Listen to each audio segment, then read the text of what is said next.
মহানায়কের মহাজীবন নিয়ে animated video series ঐতিহাসিক ৭ই মার্চ।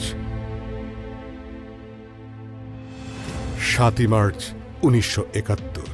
কানায় কানায় পরিপূর্ণ রেসকোর্স ময়দান, অধীর আগ্রহে বঙ্গবন্ধুর প্রতীক্ষায় মুক্তিকামী জনতা। এই পরিচিত প্রান্তরে কখনো তিনি এসেছিলেন রাষ্ট্রভাষা বাংলার দাবি নিয়ে, আবার কখনো বঙ্গবন্ধু উপাধিতে ভূষিত হয়ে। আজ তিনি শোনাবেন বাঙালির বহুল প্রতীক্ষিত স্বাধীনতার কবিতা মুক্তির গান।